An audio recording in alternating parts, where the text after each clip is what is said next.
Bom dia, irmãos, graça e paz, em nome de Jesus, amém? Amém, irmãos? Estão felizes? Louvado seja o Senhor. Deixa a tua Bíblia aberta, obrigado, irmão. Aí em Hebreus, capítulo 10, nós iremos também estar lendo outros textos, mas, por favor, não saia de Hebreus, capítulo 10, porque a gente vai trabalhar esse texto aí. Meus irmãos,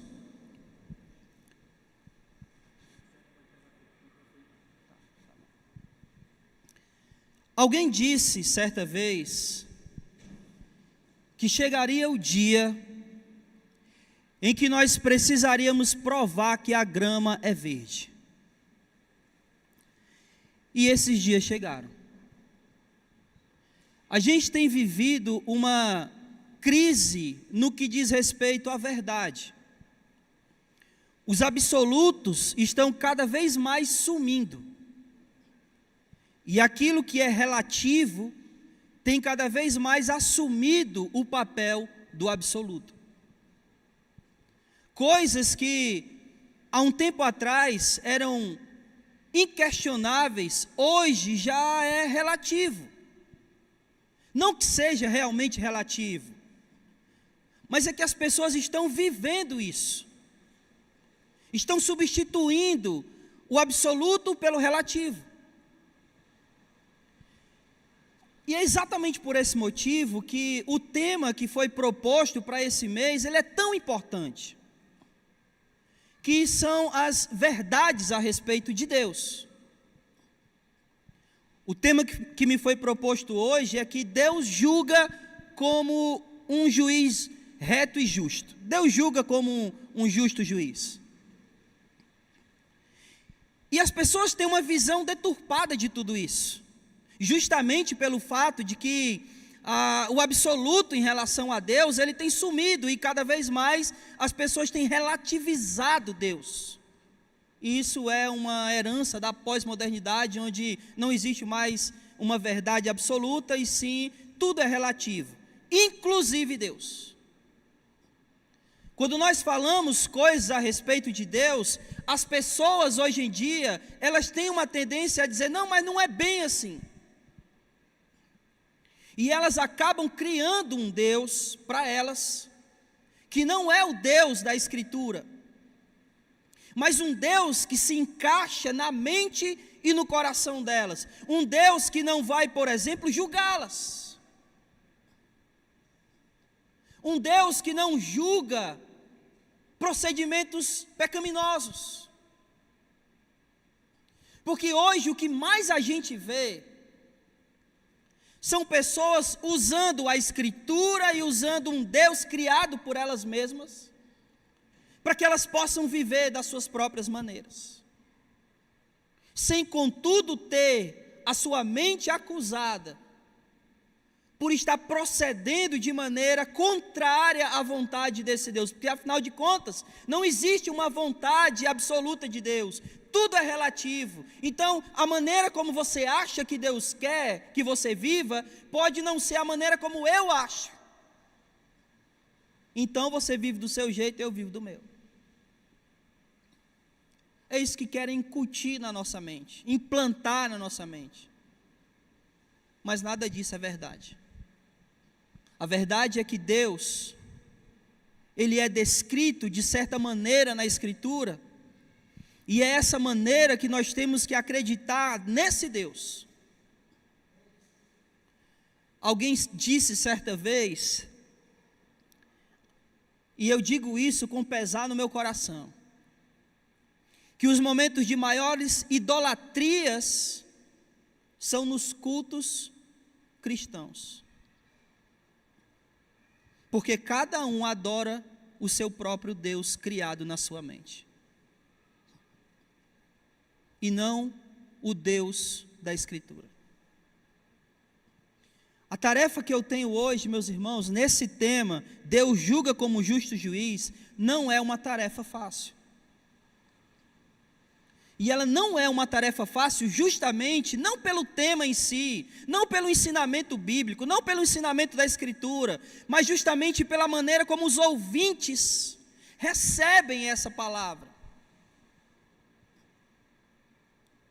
Justamente por essa influência moderna desse relativismo. Então, essa visão distorcida de quem Deus é de verdade, de que um Deus bondoso e justo não pode promover julgamentos, essa visão distorcida torna essa tarefa difícil. E infelizmente, muitas vezes nós somos contaminados com isso, com essa visão distorcida de quem Deus é. O que eu gostaria que nós fizéssemos aqui hoje, era que nós, com todo amor e cuidado, olhássemos e aprendêssemos sobre esse Deus, que é um justo juiz, sem contudo transformá-lo num tirano, sem empatia e sem amor. Porém, um Deus que julgará, um Deus que julga. Quando a gente pensa sobre essa questão de julgamento, né? Qual é o primeiro texto que vem na nossa mente quando a gente pensa em julgamento?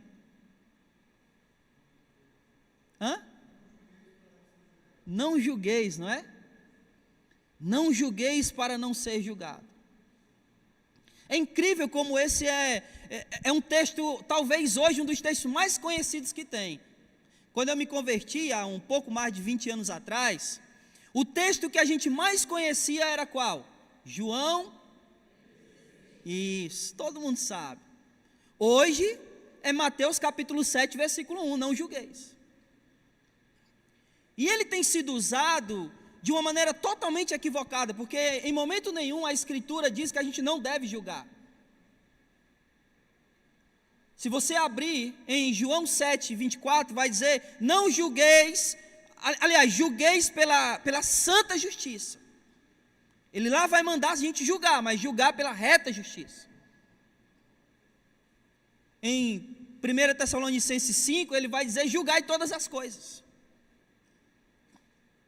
E o apóstolo Paulo, escrevendo aos Coríntios, ele repreende a igreja de Corinto, dizendo, não tem ninguém entre vocês que não consiga julgar isso. E aí ele vai além. Vocês não sabiam que vocês vão ter que julgar os anjos? Sim, Paulo diz isso. Então, o que nós vamos fazer hoje aqui, meus irmãos, é 3 coisas. A primeira, haverá um julgamento. Haverá um julgamento. A segunda coisa que nós iremos falar aqui é, se haverá um julgamento, quem será julgado e quem será condenado? Essa é a segunda coisa que a gente vai falar hoje. E a terceira coisa é, que tipo de castigo receberá os condenados? É isso que a gente vai tratar hoje. Amém? Antes da gente passar para isso, o texto que foi lido aqui, ele tem um contexto. E eu queria rapidamente passar por esse contexto, sem me alongar muito, mas é necessário. O tema central de Hebreus é que Jesus, ele é superior a tudo. Então a gente vai ter, por exemplo, no capítulo 1, dizendo que Jesus é uma revelação superior. Ele vai dizer, olha, antigamente Deus falou muitas vezes aos pais pelos profetas, nos últimos dias nos falou através do Filho. Então a revelação do Filho é superior à revelação no Antigo Testamento. No capítulo 2, ele vai dizer que Jesus é superior aos anjos. Capítulo 3, Jesus é superior a Moisés. Capítulo 4, Jesus é um sumo sacerdote superior. Capítulo 7, Jesus pertence a uma ordem sacerdotal superior. Capítulo 9, a aliança de Jesus é superior à antiga aliança. Capítulo 9, o sacrifício de Jesus é superior aos sacrifícios da antiga aliança. E quando chega no capítulo 10, ele vai dizer que tudo que estava na lei é inferior ao que vem com Jesus, inclusive o julgamento. E aí eu peço que, por favor, você leia comigo o versículo 28 aí de Hebreus capítulo 10, onde ele vai dizer o seguinte: quando alguém, preste atenção, meu irmão, quando alguém rejeita a lei de Moisés, morre sem misericórdia pela palavra de 2 ou 3 testemunhas. Versículo 29, imagine quanto maior castigo haverá para quem insultou o Filho de Deus e o tratou como profano o sangue da aliança pelo qual foi santificado e afrontou o Espírito da graça. O julgamento vindo com Jesus é superior ao julgamento feito na antiga aliança. E talvez na sua mente possa até estar passando o seguinte: não, mas Jesus não veio para julgar. É verdade, ele mesmo disse isso, né? Em João capítulo 12, versículo 47, ele disse o seguinte: olha, eu não vim julgar o mundo, eu vim para salvá-lo. Mas no versículo seguinte, ele diz o seguinte: se alguém rejeita as minhas palavras, eu não julgo. A palavra que eu tenho pregado, essa o julgará no último dia. Jesus veio para salvar, mas Jesus trouxe com ele a palavra que vai dar condenação. Isso é uma coisa que muitas vezes a gente não entende, porque você já ouviu essa frase? Que na verdade é um versículo bíblico, é lá de Isaías 55, ele vai dizer o seguinte: a palavra do Senhor não volta vazia. O que isso significa? Aliás, o que nós entendemos? O que a gente diz quando a gente vai falar isso? A palavra não volta vazia. O que a gente diz? A gente diz que, olha, você prega, um dia, quem sabe, a pessoa se converte. Por quê? Porque a palavra não volta vazia. Não é isso que a gente entende? Não é isso que a palavra significa.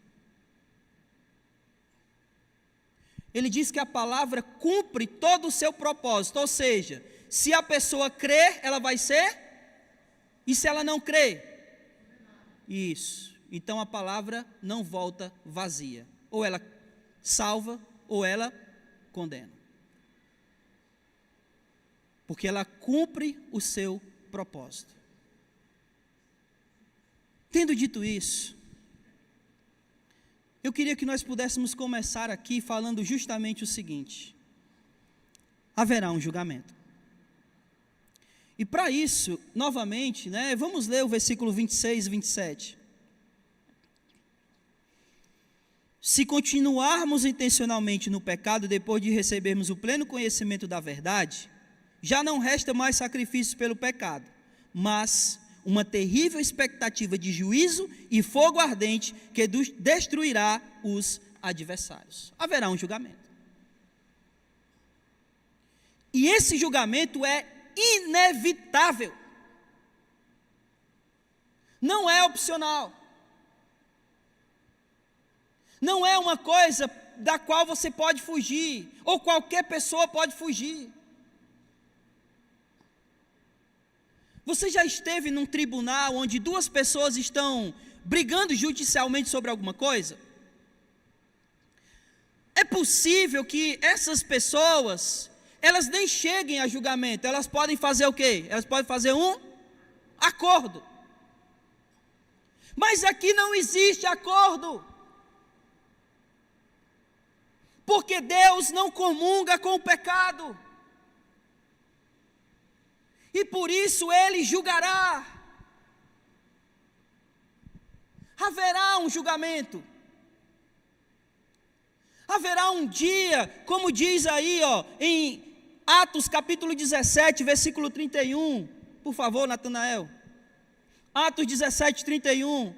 Pois determinou um dia em que julgará o mundo com justiça, por meio do homem que estabeleceu com esse propósito. Ele garantiu isso a todos ao ressuscitá-lo dentre os mortos. Ele determinou um dia em que todos serão julgados. É inevitável, meu irmão. Não é opcional. E infelizmente, a gente vive a nossa vida como se esse dia não existisse. Ou como se ele não fosse chegar nunca. A gente trabalha, se dedica ao nosso trabalho, a gente estuda, se dedica aos nossos estudos, a gente tem a nossa família, se dedica à nossa família, mas a gente não se dedica a se preparar para esse dia. Se vai fazer um concurso, você estuda, você se prepara. Você quer melhorar de função no trabalho, você faz um curso, você se prepara. Mas para o dia do juízo, nós estamos negligenciando ele.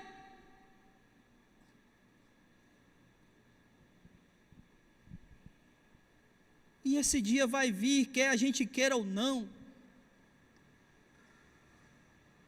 Jesus foi alguém que mais falou sobre o dia do juízo. Se você pegar Mateus capítulo 24, no finalzinho do capítulo 24, e no capítulo 25, Jesus vai contar várias parábolas a respeito de se preparar para isso.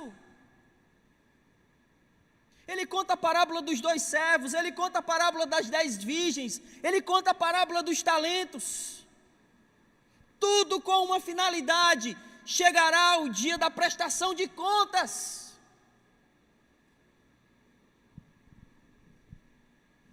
E como nós temos nos preparado para esse dia? Não é opcional. Haverá um julgamento. E nós pensamos pouco sobre ele. É engraçado, né? Porque nós somos meio que imediatistas. Quer ver uma coisa? Quem aqui está se preparando para o Natal? Levanta a mão. Para o Natal. Por quê? Está longe, né? É assim que a gente pensa em relação à vinda do Senhor. Eu não vou me preparar, está longe. É assim que a gente vive, irmãos.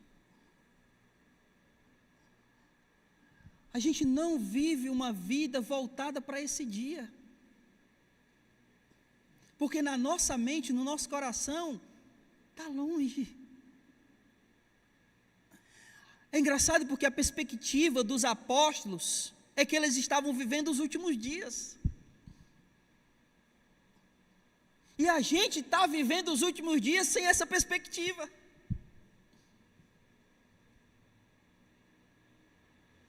Haverá um julgamento. E nós precisamos nos preparar para ele. E por quê?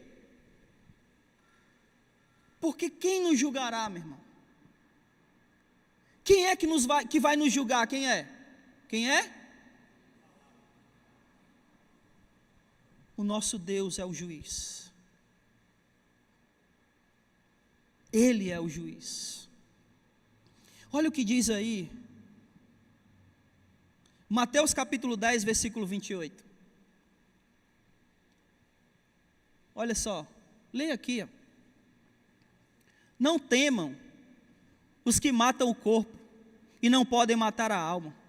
Pelo contrário, temei aquele que pode mandar para o inferno tanto o corpo como a alma. E ele está falando de quem aqui? Do diabo? De quem? De Deus. Deus lançará no inferno. É engraçado que nós, como cristãos, somos muito influenciados por uma história que não é bíblica. Eu nem vou pedir para levantar a mão, mas eu tenho quase certeza que um bocado levantaria se eu dissesse o seguinte: você sabia que o diabo não é o rei do inferno? Porque isso é uma coisa que passa na mente de muita gente. O diabo é o rei do inferno, é ele que manda as almas para lá, é ele que tira as almas de lá, porque afinal de contas, ele manda naquilo ali. O diabo não manda em nada. Essa é uma ideia que foi, propagada especialmente por uma literatura bem antiga chamada A Divina Comédia, do Dante Alighieri, onde ele dividiu a história da Divina Comédia. É o seguinte, não tem nada a ver com comédia, tá? É porque na época que ela foi escrita, só existiam 2 gêneros literários: ou era drama, e tudo que não fosse drama era comédia. Por isso que tem esse nome, é a Divina Comédia. Então a história é alguém que está no inferno e ele precisa sair do inferno até chegar no céu. Aí ele sai do inferno, passa pelo purgatório, até chegar no céu. E nesse livro, o diabo é o rei do inferno. Mas a Bíblia não fala isso em lugar nenhum. Porque o único que pode lançar no inferno tanto a alma como o corpo é Deus. E aqui entra uma coisa que eu comecei falando. Como um Deus bom pode fazer isso? Como um Deus bom pode lançar alguém no inferno? Eu ouvi uma frase que dizia o seguinte. Antes de dizer essa frase, deixa eu fazer uma pergunta aqui. Qual a frase mais assustadora que você já ouviu na sua vida? Pense aí agora. A frase mais assustadora que causou verdadeiro medo em você. Você está pensando? Pensou?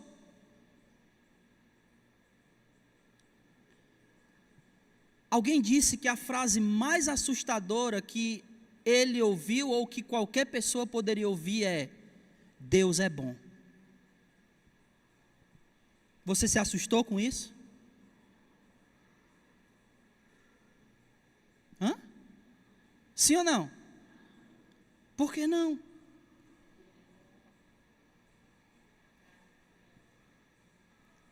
Mas é justamente porque Ele é bom que nós deveríamos ter medo.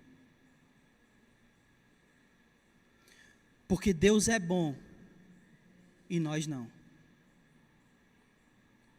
E se Ele é bom e justo, Ele vai julgar tudo que é mal.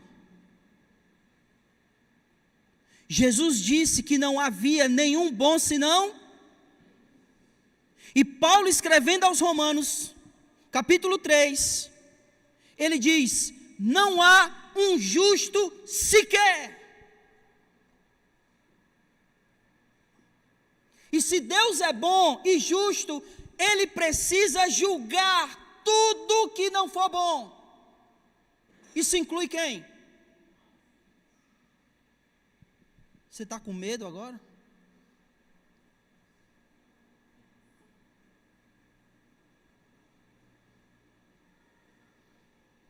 O que eu quero dizer aqui, meu irmão, é que quando Deus lançar no inferno, Ele não vai ser alguém injusto. Você lembra quando Davi adultera, com a história de Davi com Betseba? Todo mundo lembra aqui, não lembra? Quando ele adultera com Betseba. O Salmo 51 é uma oração de arrependimento em relação a esse pecado.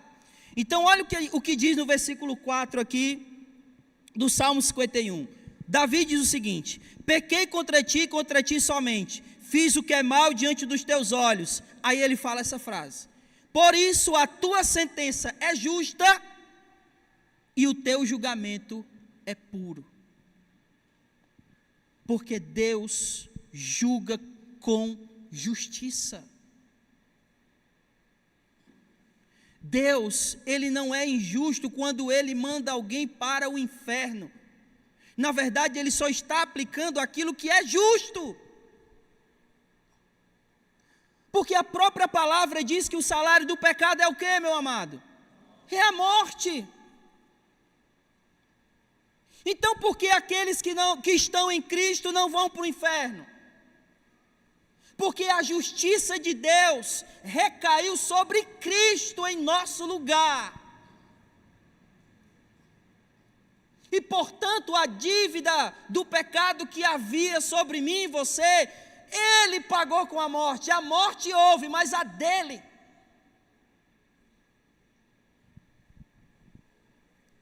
Deus não é injusto quando manda alguém para o inferno, porque diante de Deus não existe ninguém justo. No capítulo 3, eu queria, por favor, abra comigo aí, não desmarque Hebreus, tá? A gente vai voltar para aí, mas vá para Romanos 3, por favor. Porque ali em Romanos 3, Paulo vai pintar um quadro, por assim dizer, do ser humano. Porque a gente tem uma ideia errada sobre a gente se acha bom. E Paulo está dizendo exatamente o contrário. Ele vai começar aqui citando o Salmo 14. Romanos 3, a partir do versículo 10. Todo mundo achou? Amém? Diz assim, ó: como está escrito, não há justo, nenhum sequer, não há quem entenda, não há quem busque a Deus, todos se desviaram, juntos se tornaram inúteis, não há quem faça o bem, nenhum sequer, a garganta deles é sepulcro aberto, enganam com língua, debaixo dos seus lábios há veneno de serpente, a sua boca está cheia de maldade e amargura, os seus pés se apressam para derramar sangue, nos seus caminhos há destruição e miséria, não conhecerão o caminho da paz, não possuem nenhum temor a Deus. E ele encerra isso aqui no versículo 23, quando ele diz: porque todos pecaram e estão destituídos da glória de Deus. Não existe um justo diante do Senhor. Por isso a sentença de Deus, o julgamento dele é puro e justo. Como Davi disse no Salmo 51. Todos estão destituídos da graça. Estão desgraçados. Sem nenhum tipo de graça. E é exatamente por isso que o salário é a morte. Mas graças a Deus por Jesus, não é? Amém? Mas lembre-se disso. Haverá um julgamento. O juiz é Deus. E Ele é justo. Quando mandar quem quer que seja para o inferno. Deus é um justo juiz. A segunda coisa aqui que eu queria que a gente pensasse: se haverá um julgamento e é Deus quem vai julgar, quem será julgado? Quem será julgado? E é isso que a gente vai ver agora. Então, 2 Coríntios capítulo 5, versículo 10. Natanael, por favor. 2 Coríntios, capítulo 5, versículo 10. Diz assim: pois é necessário que todos sejamos apresentados diante do tribunal de Cristo, para que cada um receba retribuição pelo que fez por meio do corpo. E Eclesiastes 12:14 vai dizer: porque Deus levará juízo a tudo o que foi feito e até tudo que está oculto. Quem será julgado? Todos. Todos serão julgados. Você, eu, quem não conhece a Jesus, todos. A diferença é que nós que estamos em Cristo, receberemos o julgamento para a vida, e aqueles que não estão em Cristo, receberão o julgamento para a morte. Mas todos seremos julgados, todos iremos comparecer diante do tribunal de Cristo, todos sem exceção. E aqui eu já adiantei, né? Então quem será condenado? Volte para Hebreus.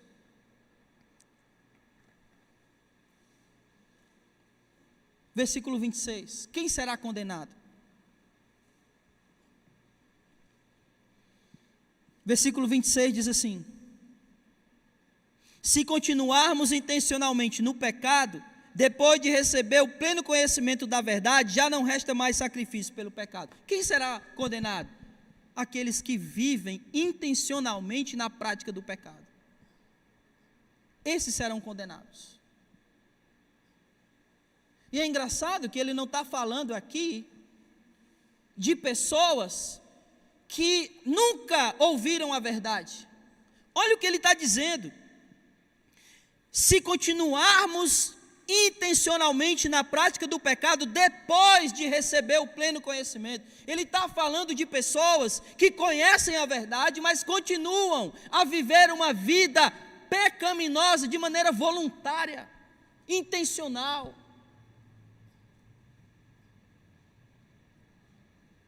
Esses serão condenados. Ele não está falando aqui, irmãos, de deslizes, pecados cometidos sem intenção.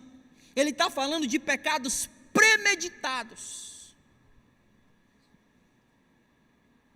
pecados onde há uma vivência nesses pecados, onde se vive pecando. Alguns chamam de pecados domésticos, né? Pecados íntimos, que está ali vivendo com a pessoa já. Ela já se acostumou com ele. Se acostumou tanto que aquilo já nem dói. A consciência nem cobra. Porque está tão acostumado com esse pecado, que para ele já virou normal. É como alguém que da boca dele não para de falar palavrão, ou alguém que da boca dele não para de falar mentira, ou como alguém que está na congregação, mas vive uma vida de adultério, ou alguém que tem uma empresa, mas ele não para de fazer transações ilícitas, e na cabeça dele está assim: não, mas Deus sabe que isso aqui é meu ganha-pão, já virou comum. E ele está dizendo: aqueles que vivem na prática do pecado, na prática intencional do pecado. Não é nenhuma coisa que a pessoa tem intenção de deixar. Esses serão condenados. E quem mais? Vá para o versículo 39.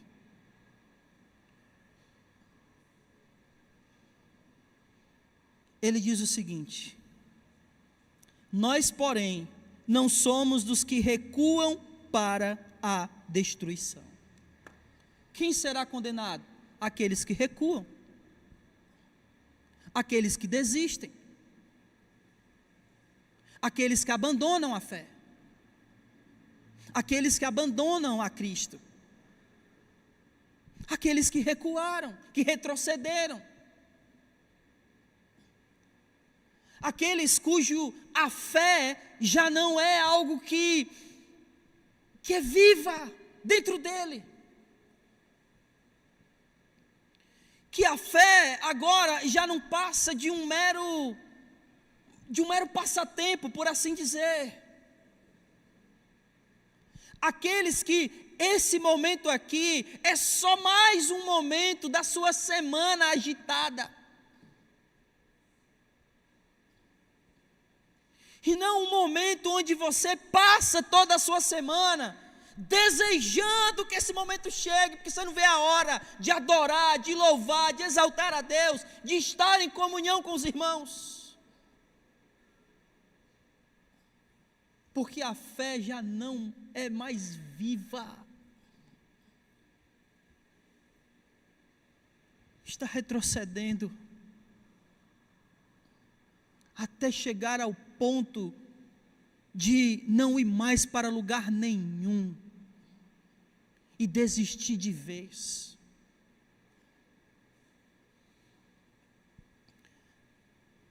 É incrível como o ser humano ele pode viver durante tanto tempo uma vida,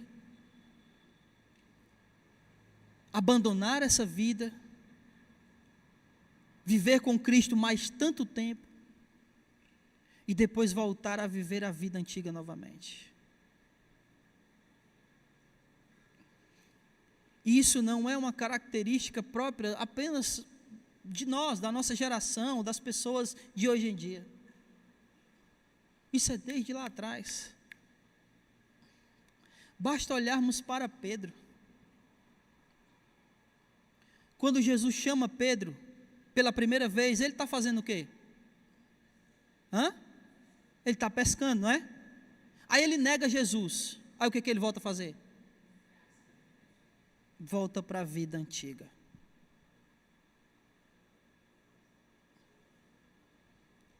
Isso é típico de cada um de nós, quando começamos a retroceder, a abandonar a fé, a esfriar na fé. A gente volta para a vida antiga. Mas o que Hebreus está dizendo é que todos esses serão julgados e condenados. Serão condenados. E Deus vai ser injusto? Não. De maneira alguma. Porque Ele vai receber exatamente aquilo que é justo.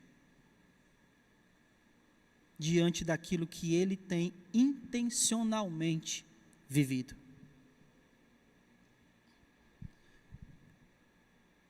Para finalizar,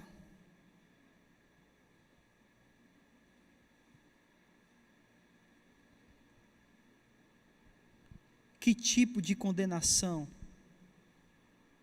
acontecerá? Versículo 28 e 29. Quando alguém rejeita a lei de Moisés, morre sem misericórdia pela palavra de 2 ou 3 testemunhas. Imaginai quanto maior castigo receberá quem insultou o Filho de Deus, tratou como profano o sangue da aliança pelo qual foi santificado e afrontou o Espírito da graça. Versículo 31. Coisa terrível é cair nas mãos do Deus vivo. O versículo 28 diz que aqueles que quebram a lei de Moisés são mortos sem o quê? Sem o quê? Sem misericórdia. Aí no 29 ele diz: maior sentença receberá aqueles que insultaram o Filho de Deus. E o que é insultar o Filho de Deus aqui? O que é? É você xingar ele? É o quê? É viver intencionalmente no pecado, depois de ter sido regenerado.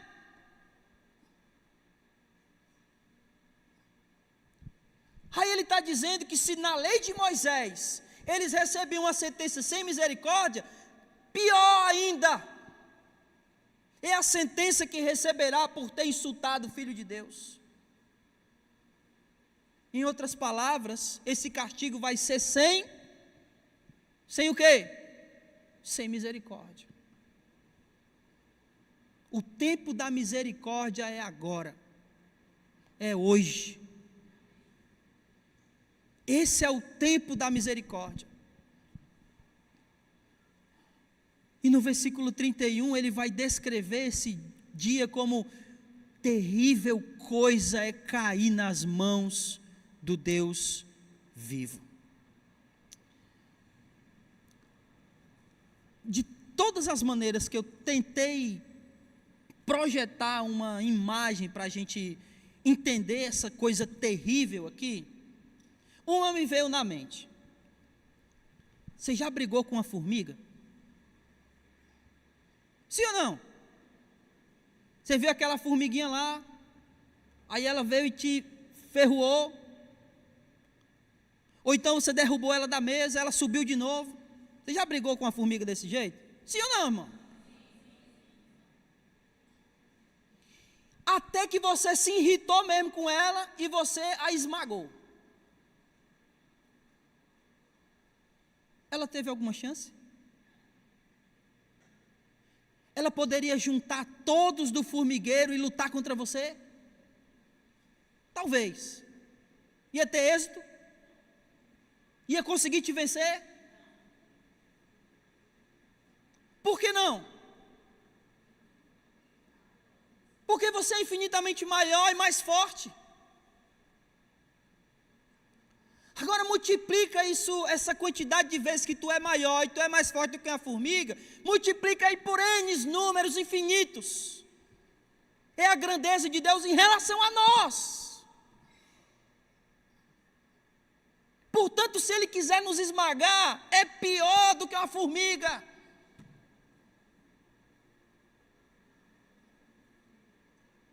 Terrível coisa é cair nas mãos do Deus vivo. Porque não há escapatória, não há como se esconder, não há para onde correr. O salmista diz isso no Salmo 139, se subo ao céu, se vou até o mais fundo do chão, se vou para as asas da alvorada, em qualquer lugar que eu for, tu está lá, não tem onde se esconder.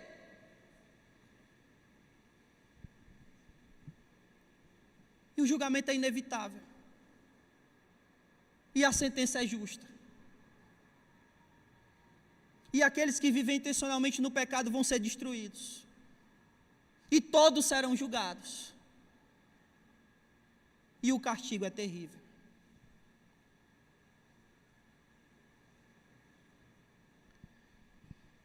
E é exatamente por esse motivo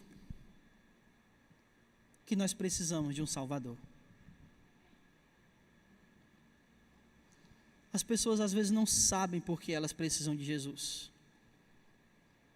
Mas elas precisam de Jesus, porque o nosso Deus é um Deus justo, Ele é um juiz, Ele julgará, e não há ninguém justo diante dEle. A sentença é inevitável, é terrível, e não tem como escapar dEle. E juntando todos esses fatores, é exatamente por isso que nós precisamos de um Salvador.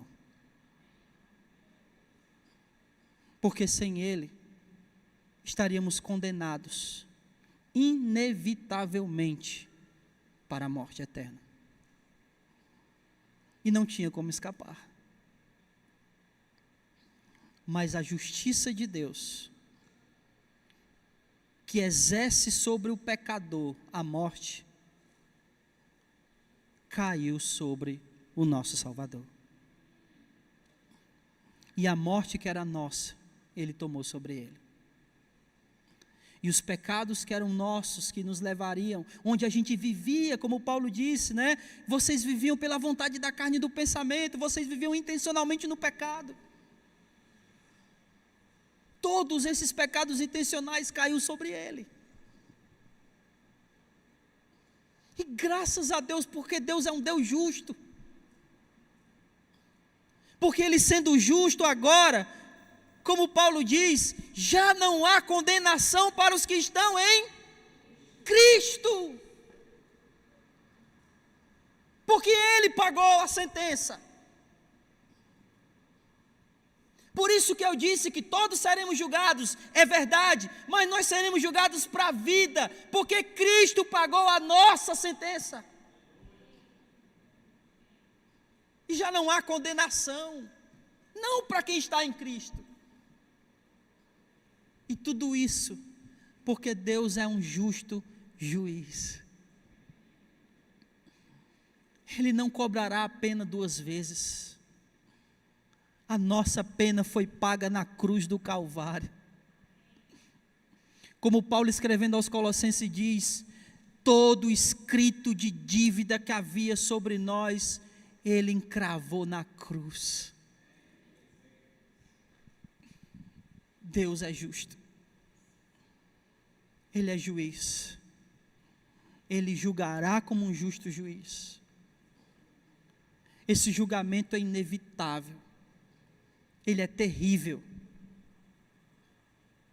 Mas graças a Ele, pela sua bondade e justiça, Ele enviou o seu Filho para morrer por nós e nos livrar dessa sentença, não do julgamento, mas da sentença de condenação. É por isso que nós precisamos desse Salvador. Não há como evitar, meu irmão. Não há como evitar. Todo ser humano precisa de Jesus. Eu quero só lembrar aqui o que a gente falou, bem rapidinho. A primeira coisa é que haverá um julgamento. É algo sério e inevitável. Deus é um justo juiz e irá julgar. 2. Quem serão julgados? Todos. Com a diferença de que uns serão julgados para a morte e outros serão julgados para a vida. E qual será o tipo de castigo e condenação? Será superior àquele descrito na lei.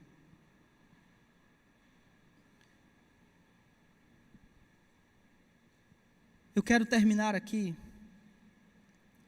novamente, dizendo o seguinte, porque é algo que eu não gostaria que você esquecesse jamais. Nós precisamos de um Salvador, porque Deus é um Deus justo. Todo ser humano merece, por causa da vida intencionalmente vivida no pecado, ele merece a morte. Esse é o julgamento e essa é a sentença. Mas nunca esqueça de que Jesus pagou essa sentença. Se nós estivermos nele, não haverá dívida e nem condenação. Nunca esqueça disso. Nunca, nunca, nunca, nunca. Todos precisamos de um Salvador. E o nosso Salvador é Jesus de Nazaré. Amém. Fique de pé, por favor. Senhor, nós somos gratos a Ti, Senhor. Pelo Senhor ser esse Deus justo, bondoso, juiz, que julgará todas as nações, que todos, sem exceção, virão diante do tribunal de Cristo. Mas a nossa gratidão, Senhor, está justamente no fato do Senhor ser um juiz justo e bom. Porque para cada um de nós, Senhor, todos aqueles que estão em Jesus, a dívida foi paga. E como a Tua própria palavra nos diz, nos revela, que não há condenação, porque Jesus pagou, cumpriu a sentença. E somos gratos, Senhor. Somos gratos por isso. Mas não nos deixa, Senhor, esquecer de que haverá um julgamento e de que nós precisamos viver a nossa vida nos preparando para Ele. De que é o próprio Senhor quem julgará. De que todos seremos julgados, mas aqueles que estão em Cristo serão julgados para a vida. Mas aqueles que viverem voluntariamente, deliberadamente no pecado serão condenados. Não nos deixe esquecer, Senhor, que a sentença é terrível. E ela é muito maior do que qualquer coisa que possamos imaginar.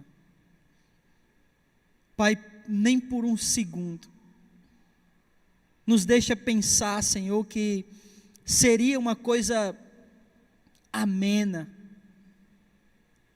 uma vida no inferno, porque não é. É bem verdade que muitos têm tentado amenizar essa vida. Outros têm até dito que seria bom viver no inferno. Senhor, que esses pensamentos jamais passem pela mente e o coração do teu povo. Porque a tua palavra não é palavra humana, mas é o Senhor que declara que é terrível coisa cair nas mãos do Deus vivo. Que o Senhor é quem julgará vivos e mortos, e quem lançará no inferno tanto alma como corpo. Nos ajuda, Senhor, a vivermos uma vida cada vez mais firmada na rocha que é Jesus. Porque enquanto tivermos nele, não haverá para nenhum condenação. Oh Deus, aprofunda essa palavra em nosso coração. Que cada um de nós, ó Deus, não possa apenas ter ouvido, mas tenha guardado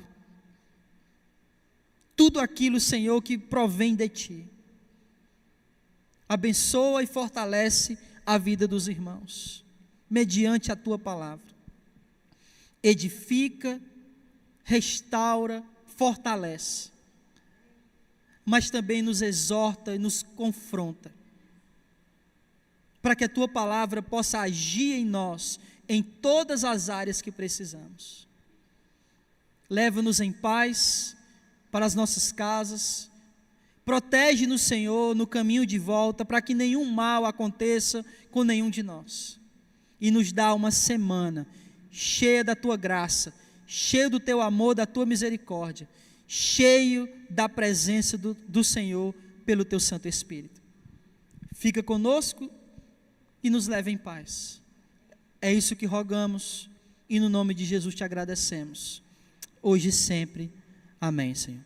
Vamos em paz, que o Senhor nosso Deus nos abençoe. Não saia sem cumprimentar o irmão, com a paz de Jesus.